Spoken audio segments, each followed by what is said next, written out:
Assalamualaikum warahmatullahi wabarakatuh. Yang saya hormati Ibu Nurlis, DRA AK MSCCA selaku dosen metodologi penelitian. Yang saya hormati Bapak Muhammad Thorik Langlangbuana SEMM selaku dosen pembimbing. Perkenalkan, saya Agung Wahyudi dengan NIM 4321901029, mahasiswa akuntansi, mahasiswa jurusan akuntansi Fakultas Ekonomi dan Bisnis.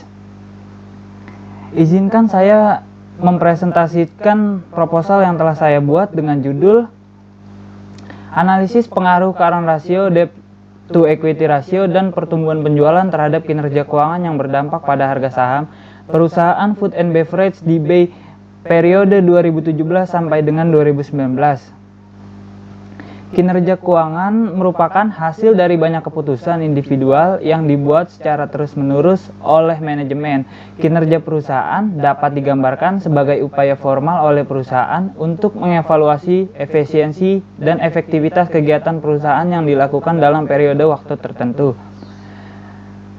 Dalam menulis proposal ini, peneliti dilatar belakangi oleh terdapat banyak perusahaan di Indonesia baik besar maupun kecil yang dalam kegiatannya berusaha menggerakkan perekonomian. Sebagai badan usaha, motif utama dari kegiatan perusahaan adalah untuk menghasilkan keuntungan bagi pemiliknya. Dalam kegiatan usahanya, suatu perusahaan dapat melayani pelanggannya sedemikian rupa sehingga tidak hanya menguntungkan bagi kelangsungan hidup perusahaan, tetapi juga harus dapat memenuhi kebutuhan pelanggannya. Dalam kondisi ekonomi dan persaingan yang sangat ketat, perusahaan perlu bertahan dan tetap dapat menghasilkan keuntungan bagi pemiliknya. Untuk dapat mencapai misi tersebut, perusahaan seringkali menghadapi banyak kesulitan atau masalah, baik itu kesulitan lingkungan eksternal yang terjadi di luar kendali perusahaan ataupun kesulitan di lingkungan internal perusahaan, seperti masalah keuangan, masalah sumber daya, dan lain-lain. Oleh karena itu, perusahaan harus dapat meramalkan segala resiko yang akan timbul. Perusahaan harus menguasai informasi dengan menggunakan metode yang tepat untuk menganalisis keadaan perusahaan. Juga penting untuk bekerja secara efektif. Salah satu fenomena kasus perusahaan food and beverage, perusahaan manufaktur subsektor makanan dan minuman mengalami penurunan harga saham yang signifikan. Pada tahun 2017, pihak manajemen PT 3 Pilar Sejahtera Food Tbk atau yang disebut dengan AISA menyampaikan suatu pernyataan ketika mengetahui bahwa harga saham perseroan jatuh ke level Rp905 per lembar saham atau mengalami penurunan sebesar 56%. Penurunan tersebut terjadi pasca mencuatnya beras oplosan bersubsidi yang menimpa anak usahanya, yaitu PT Beras Unggul. Lantaran penurunan harga saham perseroan dengan kode saham AISA yang terlampau drastis, saham AISA diganjar auto reject alias dihentikan dengan perdagangan secara otomatis. Pada closing triwulan 4 tahun 2017, saham AISA turun ke level Rp476 per lembar saham. Hal ini merupakan penurunan harga saham yang sangat drastis selama 3 tahun terakhir. PT Indofood CBP Sukses Makmur Tbk atau yang disebut dengan ICBP, harga saham ICBP terjun 2,57% ke level Rp8.525 per saham. Pada pekan lalu, harga sahamnya masih di level Rp8.750 per lembar saham. ICBP sudah berada dalam tren penurunan, disarankan buy karena sudah berada di titik bawah. Sayangnya rekomendasi buy ini dilihat secara teknikal. Pasalnya pertumbuhan laba bersih ICBP tumbuh 7,4% dibandingkan dengan periode yang sama tahun sebelumnya. ICBP membukukan laba bersih sebesar 3,04 triliun dari sebelumnya 2,83 triliun.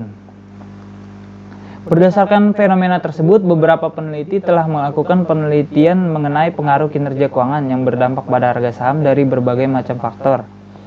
Contohnya pada current ratio, debt to equity ratio, dan pertumbuhan penjualan. Penelitian yang dilakukan oleh Husna tahun 2021, current ratio berpengaruh positif signifikan, sedangkan berbanding terbalik pada penelitian Anggra ini tahun 2017, current ratio tidak berpengaruh signifikan. Pada penelitian Maulana tahun 2014, debt to equity ratio berpengaruh positif signifikan, sedangkan pada penelitian Faisal dan kawan-kawan pada tahun 2017, debt to equity ratio tidak berpengaruh signifikan. Kemudian penelitian yang dilakukan oleh Tasmil dan kawan-kawan pada tahun 2019, pertumbuhan penjualan berpengaruh positif signifikan, dan sedangkan berbanding terbalik pada penelitian yang dilakukan oleh Muharrami dan kawan-kawan tahun 2021, pertumbuhan penjualan tidak berpengaruh signifikan. Adapun dari beberapa rumusan masalah yang telah dilakukan oleh peneliti sebelumnya, bagaimana pengaruh rasio terhadap kinerja keuangan yang berdampak pada harga saham food and beverage di Bursa Efek Indonesia periode tahun 2017 tahun 2019. Yang kedua, bagaimana pengaruh debt to equity ratio atau yang disebut dengan DER terhadap kinerja keuangan yang berdampak pada harga saham perusahaan food and beverage di Bursa Efek Indonesia periode tahun 2017 sampai dengan 2021.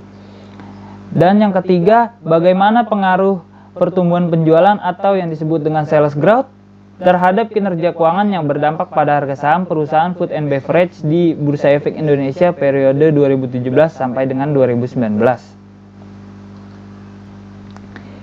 Dalam kesempatan ini, peneliti menggunakan teori signaling atau yang disebut dengan signaling teori. Menurut Brigham dan Houston, signaling teori merupakan teori yang digunakan untuk memahami suatu tindakan oleh manajemen dalam menyampaikan informasi kepada investor yang pada akhirnya dapat mengubah pengaruh keputusan investor dalam melihat kondisi perusahaan. Selanjutnya, kinerja keuangan merupakan hasil dari banyaknya keputusan individual yang dibuat secara terus-menerus oleh manajemen, di mana kinerja keuangan tersebut sebagai usaha formal yang dilakukan oleh suatu perusahaan yang mengukur keberhasilan perusahaan dalam menghasilkan laba, sehingga dapat terlihat prospek pertumbuhan dan potensi perkembangan yang baik dari perusahaan tersebut. Selanjutnya, pada variabel X1, yaitu current ratio atau yang disebut dengan rasio lancar. Menurut Kuswadi, current ratio atau rasio lancar merupakan perbandingan antara harta lancar dan kewajiban jangka pendek dari kegiatan operasional. Current ratio menampakkan kemampuan suatu perusahaan buat memenuhi kewajiban-kewajiban keuangannya yang wajib segera dibayar menggunakan memakai utang lancar.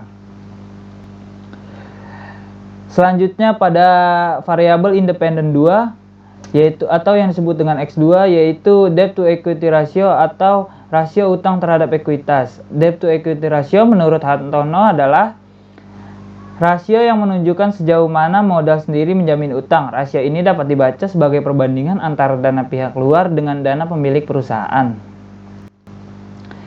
Selanjutnya, pada variabel independen ketiga, peneliti menggunakan pertumbuhan penjualan atau yang disebut dengan sales growth. Pertumbuhan penjualan menurut Pranaditya dan kawan-kawan, pertumbuhan penjualan merupakan salah satu variabel yang mempengaruhi struktur modal suatu perusahaan.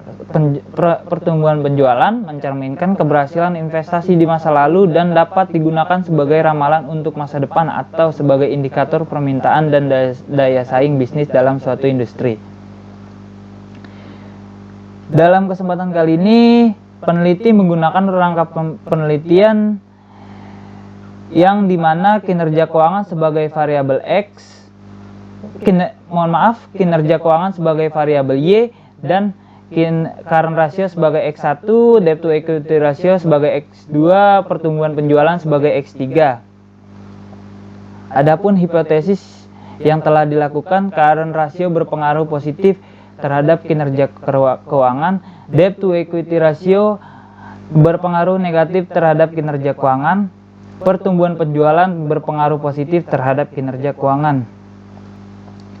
Sementara pada operasional variabel, peneliti menggunakan variabel penelitian yaitu kinerja keuangan sebagai variabel Y dengan menggunakan indikator return on asset atau yang disebut dengan ROA dengan rumus laba sebelum bunga dan pajak dibagi total aktiva dengan skala pengukuran rasio.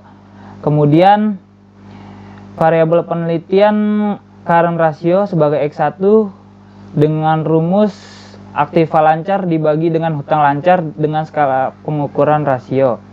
Kemudian debt to equity ratio atau yang disebut dengan DER dengan rumus total hutang dibagi ekuitas pemegang saham dengan menggunakan skala pengukuran rasio. Adapun pertumbuhan penjualan atau yang disebut dengan sales growth, penjualan tahun lalu penjualan tahun periode saat ini dikurang dengan penjualan tahun periode lalu dibagi dengan penjualan tahun periode tahun lalu dengan skala pengukuran rasio. Metode penelitian yang digunakan oleh peneliti saat ini metodenya yaitu deskriptif kuantitatif perusahaan dan populasinya perusahaan makanan dan minuman periode 2017 sampai dengan 2019 dengan sampel purposive sampling 18 perusahaan, teknik pengumpulan data arsip, data sekunder.